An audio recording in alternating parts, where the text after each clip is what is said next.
Cuando pensamos en el rey Salomón, casi siempre nos viene a la mente la misma imagen, ¿verdad? La del monarca de sabiduría casi divina, con una riqueza que desafía la imaginación, y claro, el constructor del legendario Templo de Jerusalén. Esa es la figura que todos conocemos. Pero, ¿y si el propio texto bíblico nos contara una historia muy diferente? Una mucho más oscura, más compleja.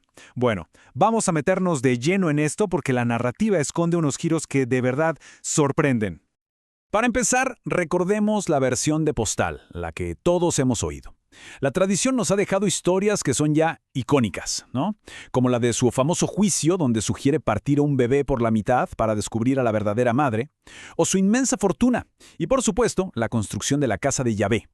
Esta es, digamos, la versión glorificada de su reinado, la que se quedó en la cultura popular.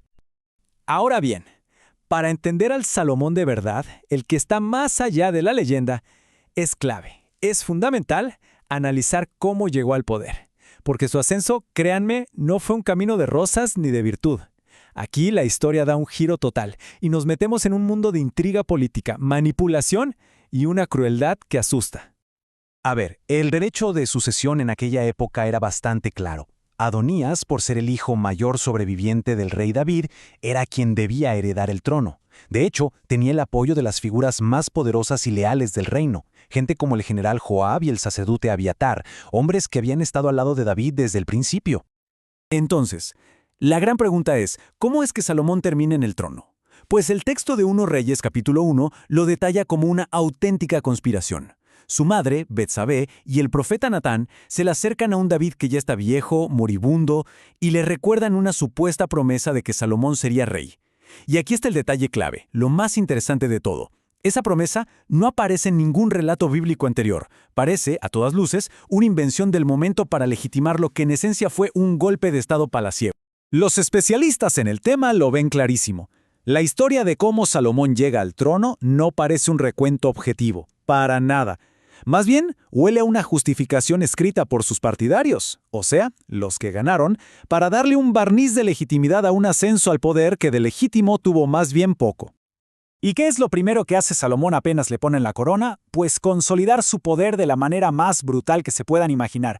No busca reconciliar a nadie, no. Busca eliminar a todos, ejecuta a su propio hermano Adonías con un pretexto, exilia al sacerdote Abiatar y manda a asesinar a Joab y a Simei, vamos, que en un abrir y cerrar de ojos borró del mapa a toda la oposición. Pasemos ahora a la faceta más conocida de Salomón, el gran constructor. El templo, su palacio, su legado está literalmente escrito en piedra. Pero, ¿a qué costo se levantaron todos esos edificios magníficos? El propio texto bíblico es sorprendentemente claro sobre el altísimo precio humano que pagó su gente. El libro de 1 Reyes nos dice que Salomón impuso una leva, que es básicamente un reclutamiento forzoso a todo Israel. Ojo, no solo a los pueblos que conquistaba, sino a sus propios súbditos. Estamos hablando de 30,000 hombres, enviados a trabajar en sus proyectos, obligados a dejar sus tierras y a sus familias. Y este gráfico es brillante porque muestra las prioridades del rey de una forma muy visual. Comparemos sus dos grandes construcciones. El famoso templo para Dios tardó 7 años en levantarse. Ahora, su propio palacio tardó casi el doble, 13 años, y era 4 veces más grande. Los números aquí no mienten, y nos dejan bastante claro para quién era en realidad toda esa gloria. Y para financiar esta megalomanía, el reino fue ahogado con impuestos exorbitantes.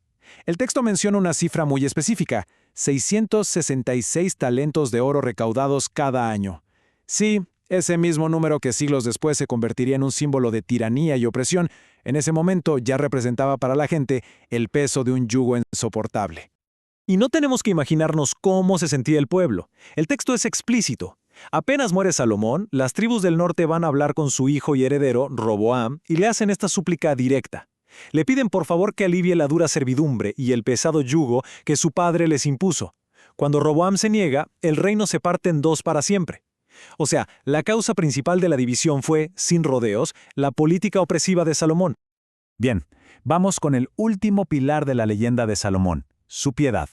Lo conocemos como el constructor del templo, pero ¿era realmente un devoto exclusivo de Yahvé? Una vez más, el texto bíblico nos pinta un cuadro bastante más ambiguo y, la verdad, sorprendente. El capítulo 11 de Un Reyes acusa directamente a Salomón de construir lugares altos, o sea, santuarios, en Jerusalén para los dioses de sus esposas extranjeras, y la lista incluye a Astarte y, de manera mucho más perturbadora, a Quemos y Moloc, deidades que otros textos bíblicos asocian con el sacrificio de niños, una práctica que para los escritores bíblicos era simplemente abominable. El narrador bíblico nos lo presenta con una debilidad de su vejez, ¿no? Como que se desvió del camino y eso provocó la ira divina.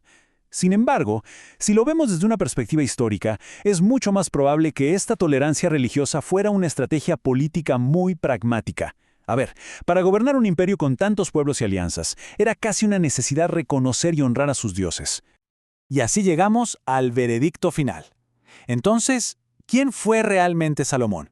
¿Fue el rey sabio de la leyenda o el tirano que emerge cuando leemos el texto con lupa? La respuesta, y esto es lo más fascinante, es que la propia Biblia nos presenta a los dos. Miremos esta comparación, que resume perfectamente la contradicción. Por un lado tenemos la leyenda, el rey elegido por Dios, el constructor glorioso, el hombre más sabio del mundo. Y por otro, los detalles del texto nos muestran a un usurpador político, un líder opresor que explotó a su pueblo, un megalómano cruel y un rey que sirvió a muchísimos dioses. Lo increíble es que ambas versiones están en el mismo libro. Y la clave para entender esto es recordar que la Biblia no es un libro monolítico, es más bien una biblioteca, una colección de escritos editados a lo largo de siglos. Algunos de sus autores tenían un claro interés en glorificar la edad de oro del reino de David y Salomón, pero otros, que escribieron más tarde, usaron la figura de Salomón como un ejemplo, una advertencia sobre los peligros de la idolatría, la tiranía y el abuso de poder. Y esto nos deja con la pregunta final, la que lo resume todo. ¿El propósito de la historia de Salomón es darnos un héroe para idealizar?